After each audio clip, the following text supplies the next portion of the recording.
Should John Prescott have charged the taxpayer £4,000 for feeding him for a year? Or Tony Blair £116 for a TV licence? Or Gordon Brown £2,000 for house cleaning? Those are the questions being levelled at a handful of senior MPs tonight after some of the details of their expenses were revealed. The Commons authorities, led by the Speaker Michael Martin, had been fighting their publication, but finally decided not to appeal a ruling by the Information Commissioner that they were wrong to withhold them. Lucy Manning reports. Food bills paid for? Well, it's not a bad life being an MP. On top of a salary, they get to claim expenses for their shopping, for decorating, and even for cleaning. All supposed to help them with the cost of keeping homes at Westminster and in their constituency. After a freedom of information battle, we now know a bit more about what MPs are spending taxpayers' money on. As Gordon Brown flew back into the UK from Romania, he flew into questions about why, as the ever-so-prudent Chancellor, his expense claims were not looking so prudent. For his London home, figures obtained after requests from the BBC and Freedom of Information campaigners show Mr Brown claimed a total of just under £19,000 in 2005-06. That included nearly £5,000 on cleaning, nearly £5,000 on repairs, insurance and security, more than £2,000 on food and nearly £2,000 on TV subscriptions and internal upkeep. Just a normal Sky package, said Downing Street. David Cameron claimed just over £21,000, most of it on mortgage payments for his house in his Witney constituency. Tony Blair, when he was PM, claimed just over £8,000, and despite his salary, he even claimed for his TV licence and a dishwasher. And John Prescott in 2003-04 was doing a lot of shopping, claiming £4,000 for food, even though he was living in 2 Grace and Favour apartments. The Commons authorities weren't keen on providing this information. The Speaker is going to the High Court to stop a further request to publish MPs' receipts. MPs aren't actually doing anything wrong. They're claiming the money they're entitled to. But voters struggling with their own bills might find it all a bit much. Well, only a few MPs had the details of their expenses revealed today. But in the autumn, everyone will be able to see exactly what their MPs spent on food and accommodation and the rest. Because Parliament is being pushed, some would say dragged, into being more open about expenses.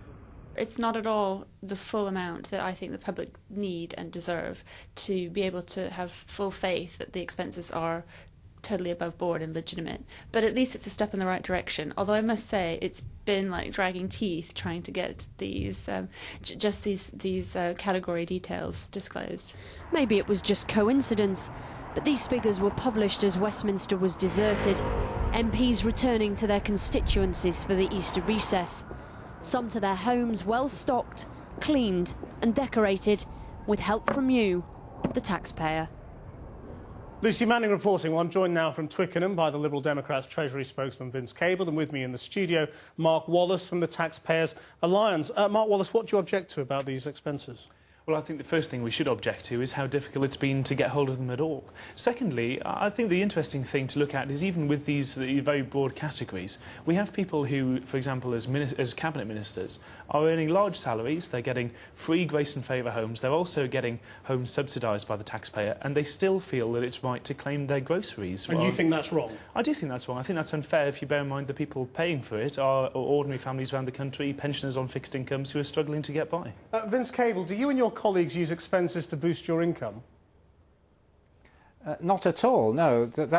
I mean, expenses are over and above income, and I think what often happens in the public presentation of it is they're bundled together, but actually the expenses we receive, I mean, I'm talking about my own case here, overwhelmingly are for staff salaries and for example, things like office rents. But answer Mark Wallace's point, why should the taxpayer pay £2,000 for Gordon Brown to have his house cleaned? Well, that doesn't seem a terribly plausible claim to me, but I don't know the details of it. The reason why that arises for Gordon Brown and other MPs who live in the north of England or Scotland or Cornwall or Wales or anybody outside commuting range of London is that they have to have a second home in London. I mean, that's understandable. I happen to have a suburban London seat, so I don't have a second home. So I don't make any of those claims. That's not because I'm virtuous. It's simply because I don't need to. But are you agreeing that it's wrong to claim £2,000 to clean your second home? Well, I really don't know the details of what he did, so it was pointless for me to comment on it. I mean, what we do need to have is transparency, and I'm very much opposed to the use of the Freedom of Information Act to try to suppress information, except in cases of personal security. We also need to have independent checks and audits. I'm very much in favour of that, and that would identify genuine abuse. Mark Wallace, isn't this all rather petty? I mean, you're talking about the Chancellor of the Exchequer as he was, one of the most important men in the country. Shouldn't the taxpayer be supporting his way of life? No, I don't think it is petty. I think it's right, of course, that we provide the proper facilities and the proper allowances to allow people, no matter what their financial background, who are elected to come to Westminster and do a good job. What I think there is a problem is if these expenses are being kept behind closed doors, they're being claimed in secret. Until recently, you could claim up to £250 without even a receipt. And I think when you've got that going on in the Palace of Westminster, how is taxpayers' money cared for when we're running the public sector? Vince Cable, some MPs have voluntarily published their expenses. The Conservative front bench are publishing their expenses. Have you? Well, my colleagues will be doing so. I mean, last year's expenses were published in a broad sense. We've just completed the financial year.